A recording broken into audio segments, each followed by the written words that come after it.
Assalamualaikum warahmatullahi wabarakatuh. Apa kabar anak-anak sekalian? Ustazah harap kita semua selalu dalam lindungan Allah Subhanahu wa Ta'ala.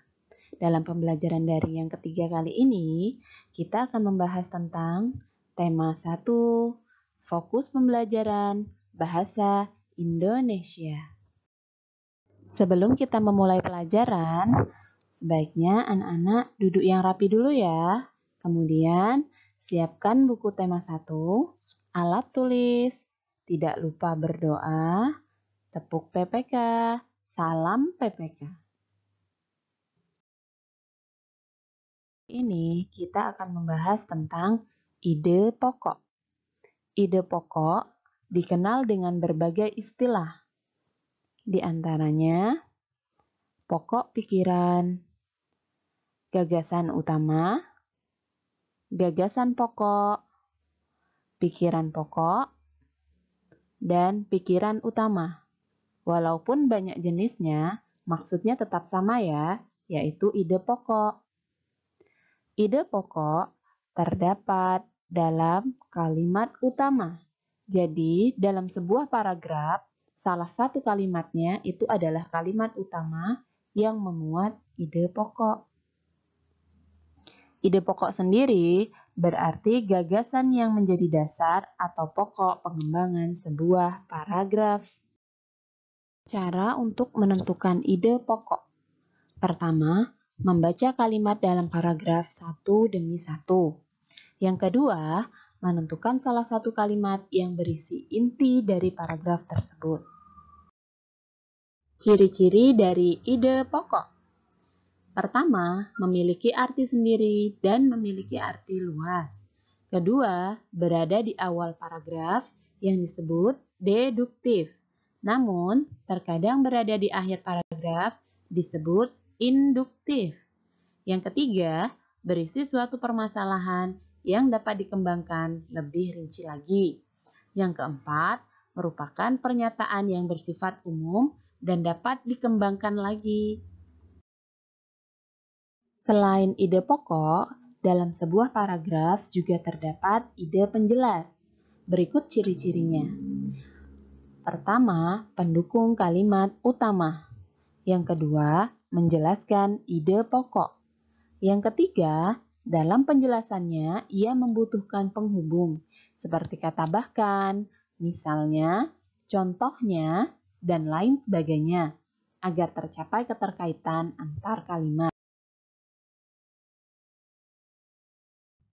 Berikut ini ada sebuah paragraf. Kita baca sama-sama ya. Gurita adalah hewan tidak bertulang belakang yang dikenal cerdik dan pintar. Pasalnya, gurita memiliki daya ingat yang cukup kuat. Gurita dapat memecahkan masalah yang dialaminya lebih cepat dengan cara mengingat pengalamannya ketika memecahkan masalah yang sama. Dapatkah kalian mengetahui di mana letak ide pokok? Iya, betul sekali. Ide pokok terletak dalam kalimat yang berwarna merah di awal paragraf. Sedangkan dua kalimat yang berwarna biru itu adalah kalimat penjelas yang berisikan ide penjelas. Inilah paragraf yang disebut deduktif. Kita lihat contoh yang kedua ya. Perhatikan paragraf berikut ini. Dibaca sama-sama. Gurita memiliki daya ingat yang cukup kuat. Gurita dapat memecahkan masalah yang dialaminya lebih cepat dengan mengingat pengalamannya ketika memecahkan masalah yang sama. Oleh karena itu, gurita adalah hewan tidak bertulang belakang yang dikenal cerdik dan pintar. Dari paragraf ini, dapatkah kalian melihat di mana letak ide pokok? Berbeda dari paragraf sebelumnya ya. Pada awal paragraf, pada kalimat yang berwarna biru, itu adalah kalimat penjelas yang berisi ide penjelas. Sedangkan kalimat di akhir paragraf, yaitu kalimat yang berwarna merah, itu adalah kalimat utama yang berisi ide pokok. Paragraf seperti inilah yang disebut paragraf induktif, yang ide pokoknya terdapat di akhir paragraf. Setelah sama-sama kita belajar mengenai ide pokok, Ustazah berharap semua dari kita bisa menentukan ide pokok atau inti dari setiap bacaan yang dibaca. Kemudian Ustazah juga berharap kalian dapat mengambil pelajaran yang baik dari setiap bacaan yang kalian baca. Pelajaran kita hari ini kita akhiri dengan mengucapkan lafaz hamdalah, alhamdulillah.